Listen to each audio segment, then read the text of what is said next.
Hello students, आज के इस वीडियो में हम लोग बात करते हैं class 8th NCERT science text book chapter 1 part 4, जिसमें टॉपिक 1.4 सोइंग देखेंगे। सबसे पहले कह रहा है sowing is an important part of crop production.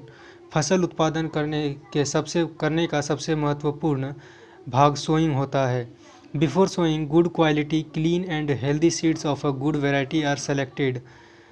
Sowing से पहले अच्छी क्वालिटी साफ और स्वस्थ बीज का एक अच्छा प्रकार चयन किया जाता है। Farmers prefer to use seeds which give high yield. किसान ऐसे बीज का उपयोग करना चाहते हैं जिससे ज़्यादा फसल प्राप्त हो। Now in the box says one day I saw my mother put some gram seeds in a vessel and pour some water on them.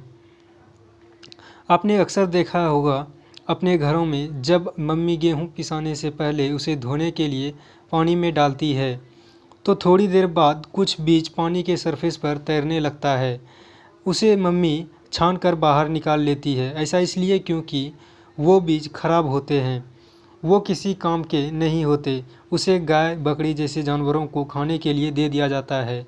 यहाँ पर वही कह रहा है, मैंने देखा कि एक दिन मम्मी गेहूं के बीज को वेसल में पानी भरकर डालती है।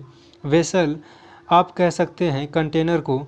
After a few minutes some seeds started to float on top.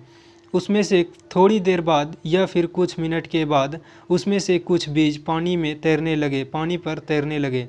I wonder why some seeds float on water. मैं आश्चर्य हूँ क्यों कुछ बीज पानी के ऊपर तैरने लगे। नाउ नेक्स्ट है selection of seeds. Activity 1.1 says take a beaker and fill half on it with water. एक बीकर लीजिए और उसे आधा पानी से भर दीजिए। Put a handful of wheat seeds and stir well. अब एक मुट्ठी गेहूं का बीज लेकर उसे पानी में अच्छे से मिलाइए। वेट फॉर सम टाइम, कुछ समय तक इंतज़ार कीजिए। अब आगे है are there seeds which float on water. क्या उसके बीज पानी पर तैर रहे हैं। वुड दोज बी लाइटर और heavier than those which sink. क्या वे बीज हल्के हैं या फिर भारी जो डूब चुके हैं उससे। Why would they be lighter, वो हल्के क्यों हैं। Damage seeds become hollow and are thus lighter. Damage बीज खोखला होते हैं इसलिए वह हल्का होता है। हॉलो यानी खोखला। Therefore they float on water, इसलिए वे पानी पर तैरते हैं। This is a good method for separating good healthy seeds from the damage ones. यह एक अच्छा तरीका है अच्छे और स्वास्थ्य बीज को खोखले बीज से अलग करने की। Before sowing on the important task is to know about the tools use for sowing seeds. Figure 1.2a and B. Sowing से पहले यह जानना जरूरी होता है इसके लिए कौन कौन से औजार टूल्स यानी औजार की ज़रूरत है, जो फिगर 1.2a और 1.2ab में दिया गया है। नाउ इन दिस सबसे पहला है ट्रेडिशनल टूल यानी प्राचीन औजार। The tool use traditionally for sowing seeds is shape like a funnel. Figure 1.2a। जो औजार सोइंग ऑफ सीड्स के लिए ट्रेडिशनली उपयोग में लाया जाता था वो कुछ इस प्रकार फनल के जैसा होता है। फनल बोले तो ये कुछ इस प्रकार दिखता है जैसा आप यहाँ देख सकते हैं, जिसे हम लोग आम भाषा में कूप कहते हैं। अब आगे है passed down through 2 or 3 pipes having sharp ends. मतलब नीचे के ओर शार्प होते जाते हैं जिसमें 2 या 3 पाइप्स एंड में होते हैं। These ends pierce into the soil and place seeds there. इसका एंड वाला भाग मिट्टी में होता है जो बीज को मिट्टी में रखता है। नाउ नेक्स्ट है सीड ड्रिल। नाउडेज आज के समय में the seed drill figure 1.2b is use for sowing with the help of tractor. Sowing करने के लिए सीड ड्रिल का उपयोग किया जाता है जिसे ट्रैक्टर से अटैच करके चलाया जाता है, जो यहाँ पर फिगर 1.2b में देख सकते हैं।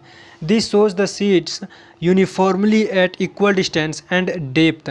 यह बीज को यूनिफॉर्मली एक समान बराबर दूरी और गहराई में रखता है।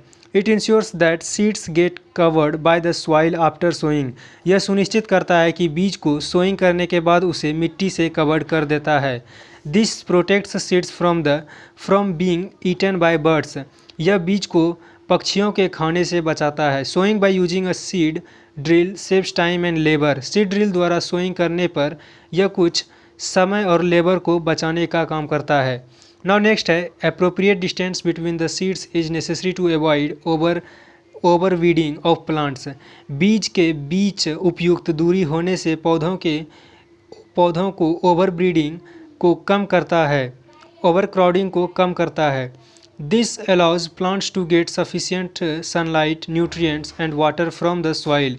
यह पौधों को पर्याप्त सनलाइट, न्यूट्रिएंट्स और वाटर लेने में मिट्टी से मदद करता है। At times a few plants में have to be removed to protect overcrowding. ऐसे में हमें कुछ ही पौधों को निकालने की ज़रूरत पड़ती है ओवर क्राउडिंग से बचाने के लिए। ओवर क्राउडिंग माने ऐसे समझ सकते हैं कि उसके आसपास जो बहुत सारे छोटे छोटे पौधे अपने आप उग जाते हैं, जैसे घास फूस हो जाता है, वो कम होता है। सीड ड्रिल के उपयोग से सोइंग करने से वह कम होता है। Now in the boxes there is a nursery near my school. एक बगीचे हमारे स्कूल के पास में हैं। I found that little plants were kept in small bags. Why are they kept like this. मैंने पाया कि छोटे छोटे पौधों को एक छोटे से थैले में रखा जाता है। ऐसा क्यों? This is because seeds of a few plants such as paddy are first grow in a nursery. ऐसा इसलिए क्योंकि कुछ बीज जैसे धान उसे पहले नर्सरी में ग्रो किया जाता है। हमें when they grow into seedlings they are transplanted to the field manually। उसके बाद जब वह ग्रो हो जाता है तो उसे हाथों से दूसरी जगह लगाया जाता है। some forest plants and flowering plants are also grown in nursery। कुछ जंगली पौधे और फूलों के पौधे भी इसी प्रकार नर्सरी में उगाए जाते हैं। नर्सरी यानी बगीचा कह सकते हैं हम लोग, या फुलवाड़ी। सो स्टूडेंट्स, आज के लिए बस इतना ही। फिर मिलते हैं नेक्स्ट वीडियो में अगले टॉपिक के साथ। धन्यवाद।